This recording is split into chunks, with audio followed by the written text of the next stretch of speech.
it tryst with destiny at the stroke of the midnight hour?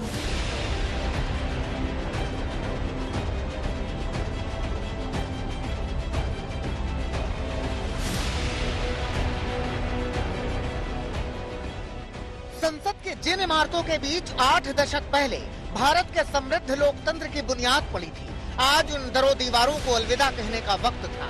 नए भारत में संसद की नई इमारत में कामयाबी की नई इबारत लिखने का मौका था। इस सफर की यादों के पन्ने पलटने लगे तो जिक्र लोकतंत्र के प्रहरियों से लेकर पुरखों तक हुआ। पीएम मोदी ने जब यादों का पिटारा खोला तो उसमें नेहरू से लेकर शास्त्री तक और इंदिरा से लेकर नरसिम्हा राव तक के योगदानों की यादें थी।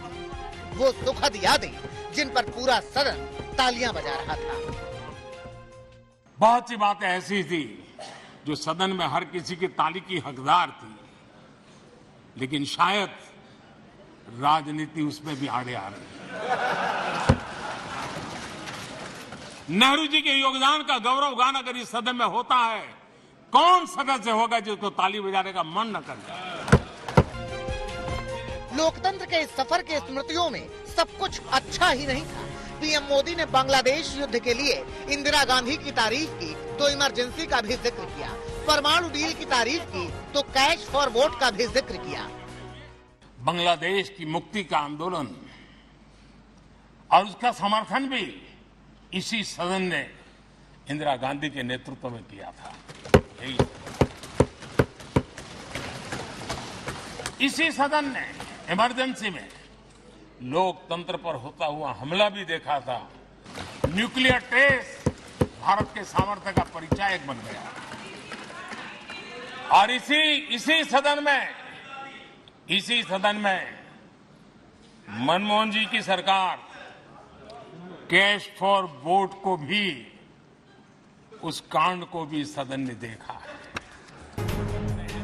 पीएम मोदी ने लोकतंत्र के इस मंदिर के महत्व और भारत में इसकी ताकत को याद करते हुए अपने संसद भवन प्रवेश का जिक्र भी किया, जब उन्होंने इस भवन में पहला कदम रखा था। आज उस संसद भवन में सत्र के आयोजन का आखिरी मौका था तो 75 वर्षों की यादें समेटे विपक्षी दल भी पहुंचे थे, लेकिन उनके लिए पुरानी स्मृतियों पर मौजूदा सियासत के हालात भारी दिखे। नेहरू नहीं, उस कॉन्स्टिट्यूएंट असेंबली में जितने लोग थे सारे ने ये शपथ ली थी कि हम देश को आगे बढ़ाएंगे और देश आगे बढ़ते बढ़ते यहाँ तक पहुंचे। 1948 से हमारे देश में ये नेहरू जी के नेतृत्व में ये देश के लिए बनाया इसरो। अटल जी ने अपने कार्यकाल में 21 बार बयान दिया, डॉक्टर मनमोहन सिंह जी ने 30 बार बयान दिया। केवल हमारे मौजूदा पीएम साहब ही ऐसे हैं जो सदन में 9 सालों में कस्टमरी बयानों को छोड़ के केवल 2 बार बोले। ये डेमोक्रेसी। पुरानी संसद में आखिरी दिन भी नई सियासत के नए पन्ने खुलते रहे। संसद के पटल से 2024 के चुनाव के एजेंडे का इशारा भी मिल रहा था। सरकार G20 में कामयाबी का जिक्र कर रही थी, विपक्ष संसद में तानाशाही की शिकायतें कर रहा था। सरकार चंद्रयान 3 की कामयाबी का जिक्र कर रही थी, विपक्ष इसरो की स्थापना में नेहरू का योगदान गिना रहा था। सरकार 370, OROP, GST, EWS, आरक्षण की कामयाबी का जिक्र कर रही थी, विपक्ष नोटबंदी, नागरिकता संशोधन और किसान कानून याद दिला रहा था।